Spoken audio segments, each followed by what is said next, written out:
ನಿನ್ನ ಜೊತೆಯಲಿ ಜೊತೆಯಲಿ. ಅಣ್ಣ ಯಾವತ್ತು ಶಾಲಿನಿ ದೀದಿಗೆ ಕೆಟ್ಟದ್ ಬಯಸೇ ಇಲ್ಲ ಕಣೋ, ಅರ್ಥ ಮಾಡ್ಕೊ. ಅವನ ಬಾಯಲ್ಲಿ ಯಾವ್ದಾದ್ರೂ ಹುಡುಗಿ ಹೆಸರು ಕೇಳಿದ್ರೆ ಅದಕ್ಕೆ ಹೆಸರು ಮಾತ್ರ, ಅದು ಪಾವ್ನಿ.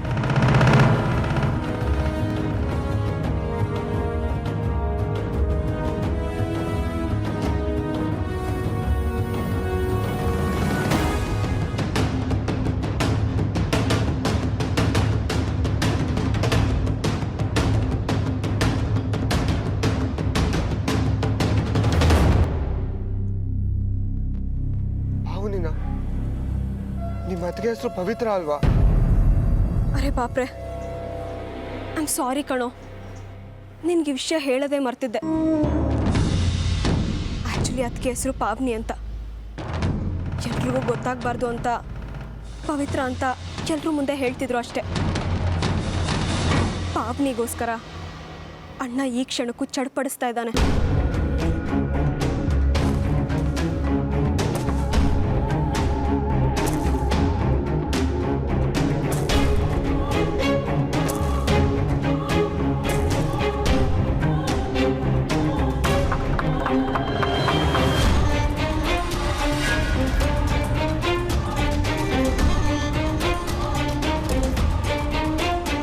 ಪಾವನಿ ಅನ್ನೋ ಹೆಸರನ್ನ ಎಲ್ಲೋ ತುಂಬ ಹತ್ತದಲ್ಲೇ ಕೇಳಿದ್ದೀನಿ. ಎಲ್ಲಿ ಎಲ್ಲಿ?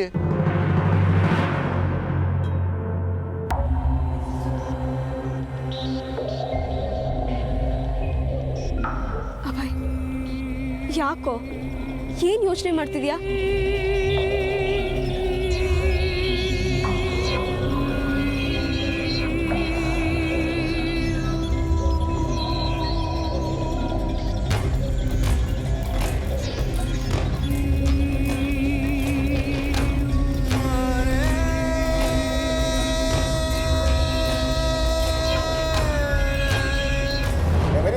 ಏನ್ ನಿನ್ನ ಹೆಸರು? ಪಾವನಿ. ಆ ಹೆಸರು ನಮ್ಮ ಮನೇಲಿ ಎತ್ತಬಾರ್ದು ಅಂದ್ರೆ ಅದೇ ಹೆಸರು ಹುಡುಗಿ ಒಳಗಡೆಗೆ ಬಂದ್ಬಿಟ್ಟಿದ್ದಾಳೆ.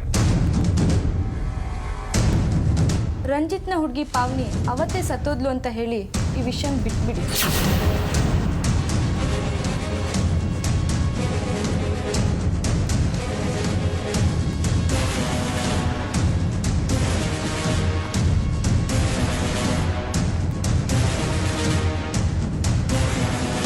ಅಭಯ್, ಯಾಕೋ ಏನಾಯ್ತು ನಿನಗೆ? ಮಾತಾಡು ಅಭಯ್. ನಾನು ಆಮೇಲೆ ಕಾಲ್ ಮಾಡ್ತೀನಿ.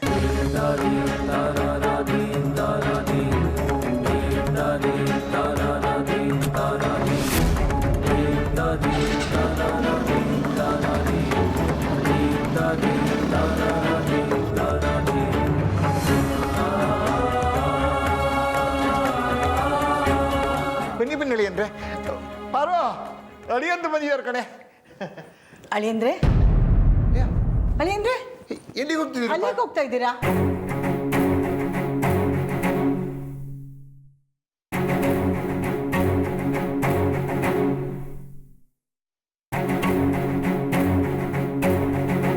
ಅಳಿಯಂದ್ರೆ ಏನಿದು? ಏನು ಹುಡುಕ್ತಾ ಇದ್ದೀರಾ? ಅಳಿಯಂದ್ರೆ ಅದೇನು ಬೇಕು ಅಂತ ಹೇಳಿಪ್ಪ, ನಾವೇ ಹುಡುಕೊಡ್ತೀವಿ. ನೀವಿಬ್ರು ಒಂದು ಸ್ವಲ್ಪ ಹೊತ್ತು ಸುಮ್ಮನೆ ಇದೆ, ನನಗೇನು ಬೇಕೋ ನಾನೇ ಹುಡ್ಕೊತೀನಿ.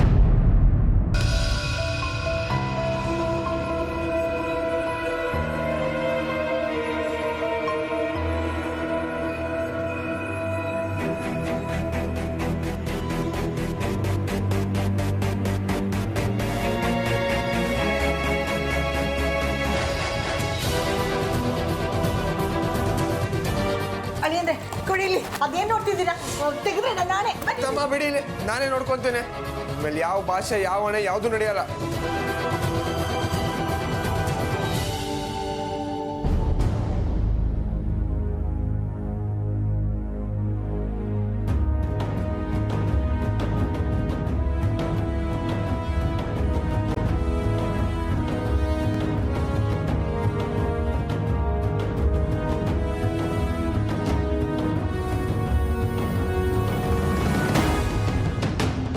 2007 ಮೇ 21ರಂದು ವ್ಯಾವಹಾರಿಕ ಕಾರಣಕ್ಕಾಗಿ ಪಾವನಿ ಎಂಬ ನಾನು ನನ್ನ ಹೆಸರನ್ನು ಶಾಲಿನಿಯಾಗಿ ಬದಲಾಯಿಸಿಕೊಂಡಿರುತ್ತೇನೆ.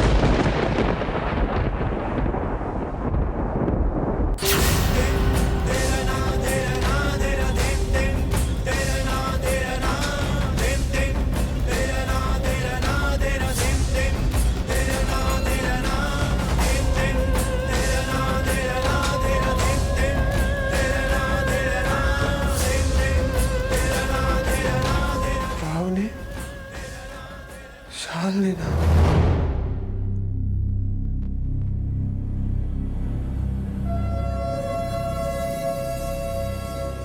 ಅತ್ತಮ್ಮ ಇಲ್ಲೇ ಕಣ್ಮುಂದೆನೆ ಉತ್ತರ ಇಟ್ಕೊಂಡು 1 ವರ್ಷದಿಂದ ನನ್ನ ಆಟ ಆಡಿಸ್ಬಿಟ್ರಲ್ಲ. ಪಾವನಿನ ಶಾಲಿನ ಅದು ಅತ್ತಮ್ಮ ಅಂದ್ರೆ ನನ್ನ ಸೀನಿಯರೇ ಪಾವನಿನ.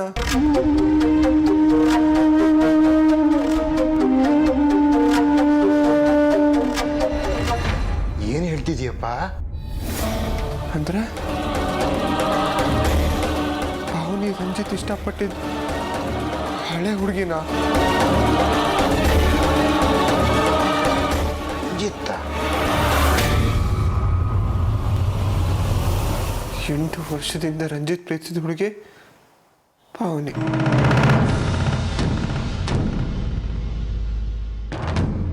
ಅದೇ ಪಾವನಿ 8 ವರ್ಷದ ಈಚೆಗೆ ಶಾಲಿನಿ.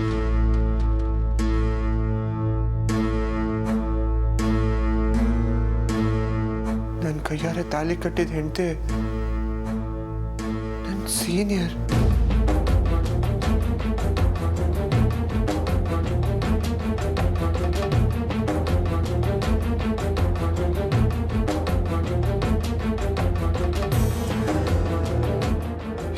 ಏನತ್ತಮ್ಮ, ಯಾಕೆ ನನ್ನಿಂದ ವಿಷಯ ಮುಚ್ಚಿಟ್ರಿ? ಬೇಕು ಅಂತ ಮುಚ್ಚಿಟ್ಟಿಲ್ಲ ರೀ ಅಂದ್ರೆ ಅದಕ್ಕೆಲ್ಲ ಕಾರಣ ಇದೆ. ಯಾವ ಮನೆ ಹಾಳು ಕಾರಣ ಆತಮ್ಮ? ಇದೆ ಕಾರಣ ಇದೆ. 8 ವರ್ಷಕ್ಕೆ ಮುಂಚೆ ನಾವು ಚಿಕ್ಕಮಂಗ್ಳೂರಲ್ಲಿದ್ವಿ. ನನ್ನ ಮಗಳು ಶಾಲಿನಿ TCH ಮುಗಿಸ್ಕೊಂಡು ಕೆಲಸ ಹುಡುಕ್ತಾ ಇದ್ಲು.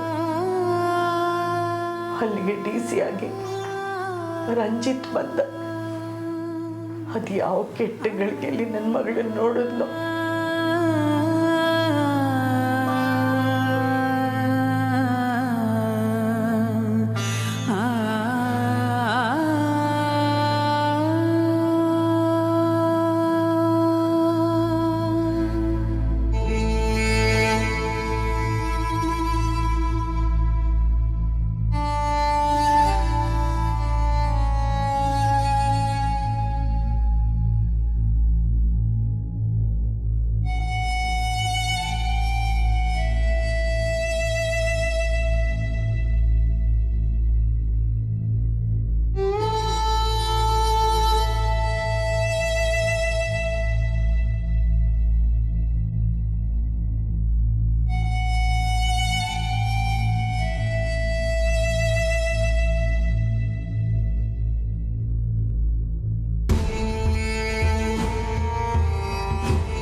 ಪಾವನಿ ಈ ಕೆಟ್ಟ ಹಣೆ ಬರ ಇರೋ ಪಾವನಿ, ಮಗುನೂ ಕಳ್ಕೊಂಡು ಪ್ರೀತಿನೂ ಕಳ್ಕೊಂಡಿರೋ ಈ ದರಿದ್ರ ಪಾವನಿ.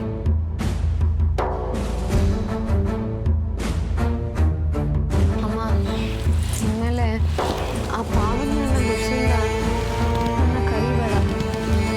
ನನ್ನ ಹೆಸರು ಶಾಲಿನಿ ಅಂತ. ನಾಳೆನೇ ನನ್ನ ಹೆಸರನ್ನ ಬದಲಾಯಿಸ್ತೀನಿ. ಹೊಸ ಶಾಲಿನಿಯಾಗಿ ಬದುಕ್ತೀನಿ, ಹೊಸ ಜೀವನನ ಬದುಕ್ತೀನಿ. ಇಷ್ಟೆಲ್ಲ ಆದಮೇಲೆ ಆ ಊರಿನ ಸಹವಾಸನೆ ಸಾಕು ಅಂತ ಹೆಸರು ಬದಲಾಯಿಸ್ಕೊಂಡು ಹೊಸ ಜೀವನ ಶುರು ಮಾಡಬೇಕು ಅಂತ ಬೆಂಗಳೂರಿಗೆ ಬಂದ್ವಿ.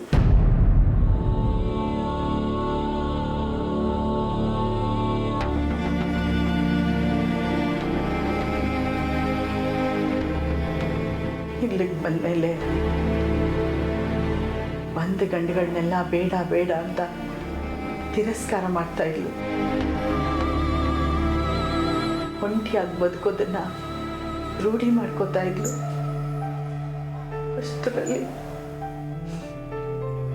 ಅಷ್ಟರಲ್ಲಿ ಅವಳ ಜೀವನದಲ್ಲಿ ನೀವು ಬಂದ್ರಿ.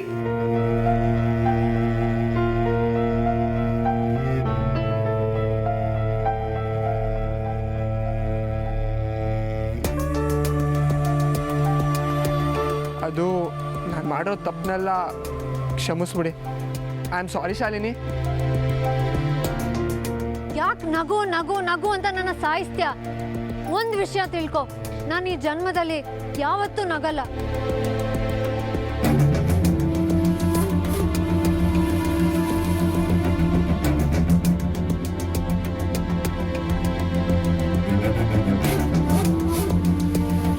ನನ್ನ ಮನಸ್ಸಿಂದ, ಬುದ್ಧಿಯಿಂದ, ಆತ್ಮದಿಂದ ಹೇಳ್ತಾ ಇದ್ದೀನಿ, ಐ ಲವ್ ಯು ಶಾಲಿನಿ.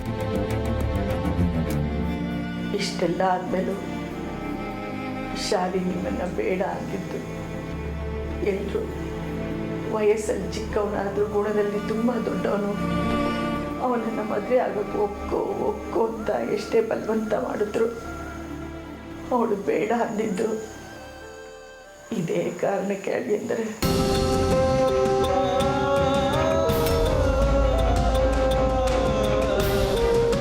ನಾನು ಕಳಂಕ ಹೊತ್ಕೊಂಡವಳು, ಕೆಟ್ಟೋದವಳು, ದೇವರಂತ ಹುಡುಗನಿಗೆ ನಾನು ಸರಿಯಾದವಳಲ್ಲ. ಯಾರೋ ಮುಡಿದು ಬಿಸಾಕಿರೋ ಹೂವನ್ನ ಈ ದೇವರ ಮುಡಿಗೇರಿಸೋದು ಬೇಡ ಅಂತ ನಿನ್ನ ಬೇಡ ಅಂದ್ಲು.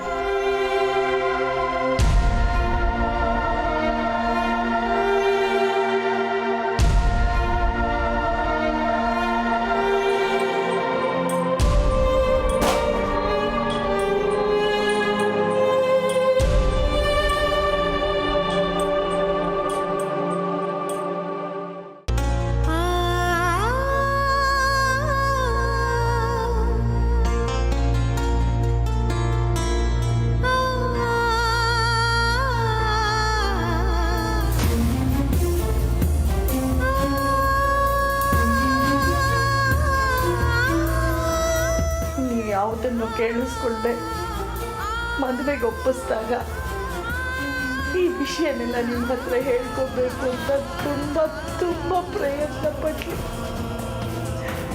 ನೀವು ನಾವು ನಾಳೆಗೋಸ್ಕರ ಬದುಕೋದು ಬೇಡ, ನಿನ್ನೆ ಚಿಂತೆ ಬೇಡ, ಇವತ್ತಿಗೋಸ್ಕರ ಬದುಕೋಣ ಅಂದ್ಬಿಟ್ರಿ.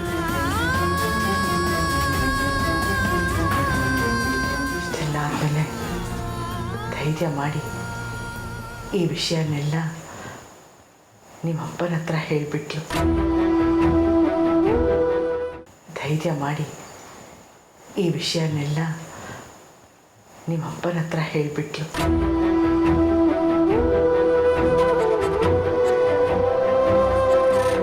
ವಾಟ್? ಡ್ಯಾಡ್ ಹತ್ರನಾ? ಹೌದು ಅಳಿ. ಅಂದರೆ ಇರೋ ವಿಷಯನೆಲ್ಲ ಹೇಳಿ ದಯವಿಟ್ಟು ಹೇಗಾದರೂ ಮಾಡಿ ಈ ಮದುವೆ ನಿಲ್ಲಿಸಿ, ಈ ಮದುವೆನ ತಡೀರಿ, ಈ ಮದುವೆ ಮಾಡಬೇಡಿ ಅಂತ ಅಂಗ್ಲಾಚ್ ಬೇಡ್ಕೊಂಡ್ಲು. ಆದರೆ ನಿಮ್ಮ ತಂದೆಗೆ ಒಪ್ಕೊಳ್ಳಿಲ್ಲ.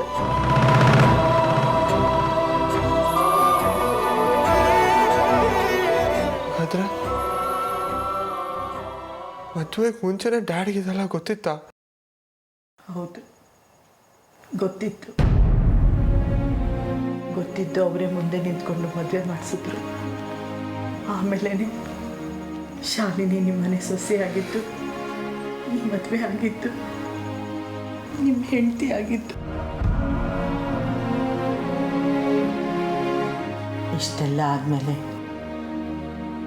ಒಂದಿನ ರಂಜಿತ್ ಮತ್ತೆ ನಿನ್ನ ಜೀವನದಲ್ಲಿ ಪ್ರವೇಶ ಮಾಡ್ತಾರೆ. ನಾನು ನೋಡಿದ ಕೂಡಲೇ ಶಾಲಿನಿ ನೆಮ್ಮದಿಯೆಲ್ಲ ಸರ್ವನಾಶ ಆಗಿತ್ತು. ಅವನನ್ನು ನೋಡ್ದಾಗ್ಲೆಲ್ಲ ನಾನು ತಪ್ಪು ಮಾಡಿದ್ದೀನಿ ಅಂತ ಕೂರುತ್ತಾ ಇದ್ಲು. ಈ ವಿಷಯನ ನಿಮ್ಮ ಹತ್ರ ಹೇಳ್ಬಿಡ್ತೀನಿ ಅಂತ ಕೂಗರಿತಾ ಇತ್ತು. ಆದರೆ ನಾನೇ ಅವಳಿಗೆ ಸಮಾಧಾನ ಮಾಡಿ ಅವಳ ಬಾಯಿ ಮುಚ್ಚಿಸ್ತಾ ಇದ್ದೆ. ಯಾಕಂದ್ರೆ ಈ ವಿಷಯ ಏನಾದರೂ ನಿಮಗೆ ಗೊತ್ತಾದರೆ ನಿಮ್ಮ ಜೀವನೇ ಹಾಳಾಗುತ್ತೆ, ನಿಮ್ಮ ಜೀವನ ಎಲ್ಲ ನಾಶ ಆಗೋಗುತ್ತೆ ಅಂತ ತಡೆದೆ. ಇದರಲ್ಲಿ ನನ್ನ ಜಾಲಿನಿದೇನು ತಪ್ಪಿಲ್ಲ. ಆ ವಿಧಿ ಅವಳ ಜೀವನದಲ್ಲ ಆಟ ಆಡ್ಬಿಟ್ಟು.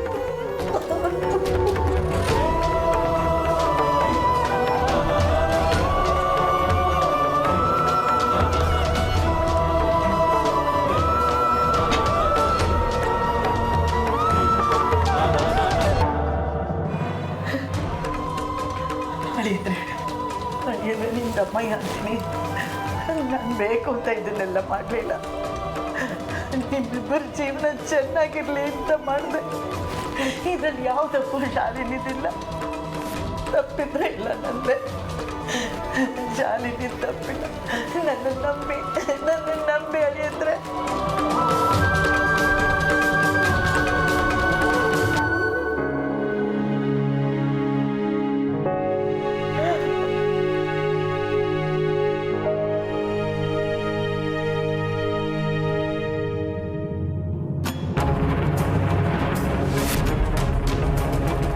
ಅಡಿಯಂದ್ರೆ ನಿಂತ್ಕೊಳ್ಳಿ.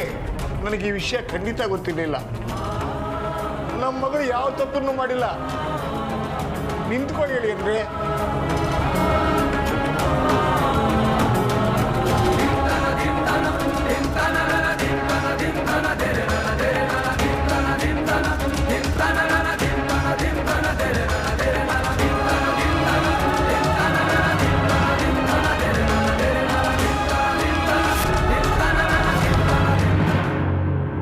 ಹೇಳಿ ಡ್ಯಾಡ್, ಯಾಕೆ ಹೀಗೆ ಮಾಡಿದ್ರೆ?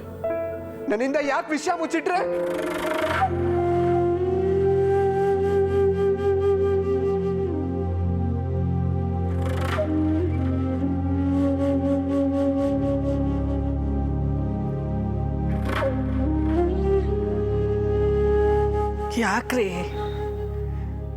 ಯಾಕ್ರಿ ನನ್ನ ಸೊಸೆ ಬಗ್ಗೆ ಇಷ್ಟೆಲ್ಲ ವಿಷಯ ಗೊತ್ತಿದ್ರು ಅದನ್ನು ಹೇಳ್ದೆ ಮುಚ್ಚಿಟ್ರಿ? ಪಾಪ ಶಾಲಿನಿ ಪ್ರತಿ ಸಲ ಈ ವಿಷಯ ಬಂದಾಗಲೂ ನಾನು ಅವಳನ್ನು ಅನುಮಾನಿಸ್ತಿದ್ದೆ, ಹಂಗಿಸಿ ಮಾತಾಡಿಸ್ತಿದ್ದೆ. ಪಾಪ ಶಾಲಿನಿ. ನನಗೀಗ ಅರ್ಥ ಆಗ್ತಾ ಇದೆ ಅವಳು ಎಷ್ಟೊಂದು ಸಂಕಟ ಪಟ್ಟಿರ್ಬೋದು ಅಂತ. ನೀವು ವಿಷಯ ಮುಚ್ಚಿಟ್ಟು ತುಂಬ ದೊಡ್ಡ ತಪ್ಪು ಮಾಡಿಬಿಟ್ರಿ. ಪಾಪ ತುಡುಗಿ ಕಣ್ಣು ಅವಳು. ಇಷ್ಟೆಲ್ಲ ಕೆಂಡನ ಒಳಗಡೆ ಇಟ್ಕೊಂಡು ಆಚೆ ನಮ್ಮ ಹತ್ರ ನಕ್ಕೊಂಡು ನಮಗೂ ನಗಿಸ್ಕೊಂಡು ಒಬ್ಬಳೇ ಸಂಕಟ ಪಡ್ತಾ ಇದ್ಲು. ಎಲ್ಲ ವಿಷಯ ಹಿಂಗೆ ಅಂತ ಹೇಳಿಬಿಟ್ಟಿದ್ರೆ ನಾವು ಅದನ್ನೆಲ್ಲ ಒಪ್ಕೊಂಡು ಅವಳ ನೋವನ್ನು ಕಡಿಮೆ ಮಾಡ್ಬೋದಾಗಿತ್ತಲ್ಲ. ಈ ಮಾತನ್ನ ಇವತ್ತು ಹೇಳ್ತಾ ಇದ್ದೀರಿಪ್ಪ, ಆದರೆ ವಿಷಯ ಅವತ್ತು ಬೇರೆ ಇತ್ತು. ಅವತ್ತಿನ ದಿನ ನಾನು ಇದನ್ನೆಲ್ಲ ಹೇಳಿಬಿಟ್ಟಿದ್ದಿದ್ರೆ ತಡ್ಕೊಳ್ಳೋ ಶಕ್ತಿ ಇವನಿಗಿರಲಿಲ್ಲ. ಅವತ್ತಿನ ದಿನ ನಾನು ಇದನ್ನೆಲ್ಲ ಹೇಳಿಬಿಟ್ಟಿದ್ದಿದ್ರೆ ತಡ್ಕೊಳ್ಳೋ ಶಕ್ತಿ ಇವನಿಗಿರಲಿಲ್ಲ.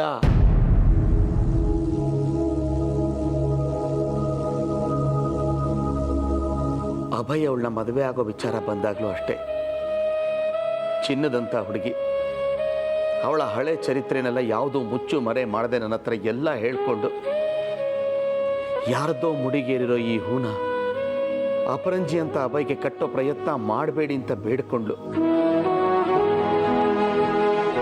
ಶ್ರೀಮಂತರ ಮನೆ ಹುಡುಗ ಅಭಯ್ ಅಂತ ಗೊತ್ತಾದ ಮೇಲಂತೂ ಸತ್ಯನೆಲ್ಲ ಹೇಳಿ ಸಂಬಂಧ ತಪ್ಪಿಸ್ಕೊಳ್ಳೋ ಪ್ರಾಮಾಣಿಕತೆ ತೋರಿಸಿ ನನ್ನನ್ನು ಸೋಲಿಸ್ಬಿಟ್ಲು. ಮದುವೆಗೆ ಮುಂಚೆ ಅಭಯ್ಗೆ ಎಲ್ಲ ವಿಷಯ ಹೇಳ್ತೀನಿ ಅಂತ ಹಠ ಹಿಡಿದ್ಲು.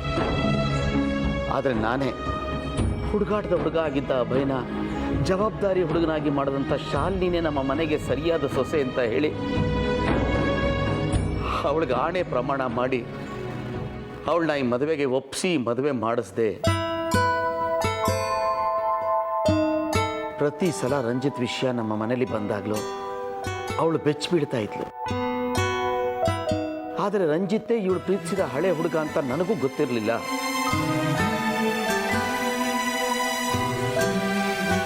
ನೀನು ಪ್ರತಿ ಸಲ ರಂಜಿತ್ ವಿಷಯಕ್ಕೆ ಹೋದಾಗಲೂ ಅಭಯ್ ಅವಳು ಎಷ್ಟು ನರತಾ ಇದ್ಲು ಅಂತ ನನಗೆ ಈಗ ಅರ್ಥ ಆಗ್ತಾ ಇದೆ.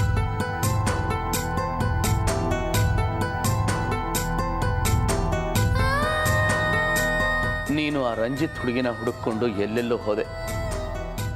ಆದರೆ ಅವಳು ನಿನ್ನ ಕೈಲೇ ತಾಳಿ ಕಟ್ಟಿಸ್ಕೊಂಡು ನಿನಗೆ ಸತ್ಯನೂ ಹೇಳೋಕ್ಕಾಗದೆ ನಿನ್ನ ಪಕ್ಕದಲ್ಲೇ ಇದ್ಲು ಕಣೋ. ಕೊನೆಗೂ ನಿನಗೆ ಗೊತ್ತಾಗಲೇ ಇಲ್ಲ